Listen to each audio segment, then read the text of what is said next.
Kenapa yang terdahulu menjadi yang terkemudian? Karena mereka mengalami kekecewaan. Kenapa mengalami kekecewaan? Karena nggak mampu melihat secara utuh pekerjaan Tuhan. Mereka hanya melihat secuil, mereka hanya merasa tidak adil, merasa yang baru kok begitu dipakai nih, saya kok yang lama nggak dipakai-pakai. Kenapa yang baru sudah dimunculkan, kenapa saya yang lama kok nggak pernah dimunculkan? Ada perasaan-perasaan seperti itu yang terjadi, dan itu meretakkan pengorbanan kita, meretakkan pengabdian kita, merusak mesbah kita dan memadamkan api yang murni yang ada dalam mesbah hidup kita. Itulah cikal bakalnya kekecewaan. Ketika seseorang membuka celah kecil, berarti sedang membiarkan benih kekecewaan itu tumbuh. Benih kekecewaan itu mulai bertunas dan berakar, perlahan namun pasti, sebab benih itu hidup.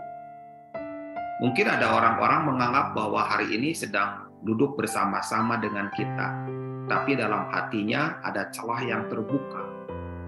Mungkin teman-teman yang hari ini bersama-sama dengan kita, kondisi hatinya nggak sama dengan yang sebelumnya atau yang kemarin.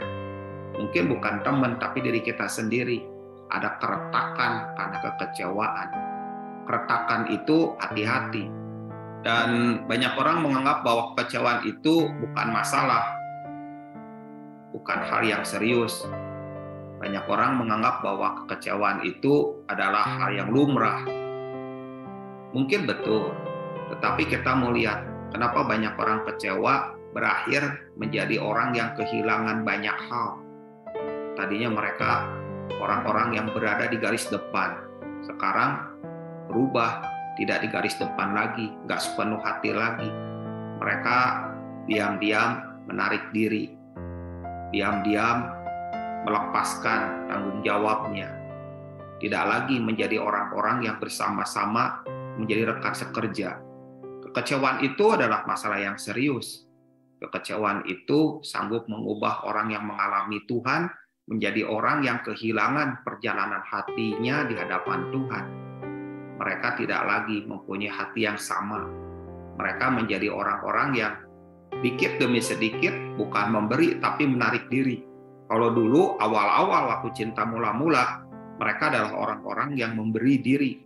Terus kepada Tuhan memberi diri, terus memberi diri.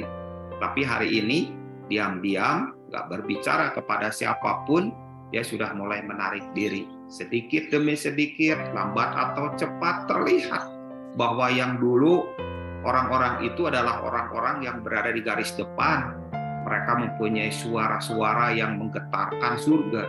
Sekarang nggak lagi, hanya suara biasa, suara yang menggaung, nggak punya arti, nggak punya kuasa. Dan itu dimulai karena kekecewaan. Dan saya percaya ketika firman ini disampaikan, biarlah firman Tuhan ini masuk ke dalam hati kita semua, mengkoreksi, mengevaluasi, supaya kita semua kembali kepada posisi di garis depan, kembali pada posisi yang semula, dan ambil porsi yang besar di hadapan Tuhan. Kalau mulai ada orang-orang yang mulai menarik diri perlahan-perlahan, mulai tidak berada di posisinya, biarlah pada hari ini kekecewaan itu diselesaikan, supaya pekerjaan Tuhan bekerja lebih nyata lagi. Banyak orang menganggap sepele keretakan-keretakan itu, karena mereka kehambaran itu mungkin kondisi hatinya nih, wah lagi banyak masalah, ekonomi lagi sulit, lagi resesi. Lalu mereka menganggap bahwa kehambaran itu lumrah. No, kehambaran itu adalah merupakan proses hilangnya dalam hati kita. Ada sesuatu yang hilang, ada sesuatu yang mulai berkurang, ada yang mulai susut, ada yang mulai surut, ada yang menurun, dan perlahan-lahan kita menjadi orang yang tidak suka kepada hal rohani. Kalau dulu kita punya kehausan yang kuat kepada Tuhan, sekarang kita tidak lagi mempunyai kehausan yang sama seperti yang sebelumnya. Dulu kita adalah orang-orang yang suka tentang perkara-perkara Tuhan dan mencari Tuhan. Sekarang nggak lagi.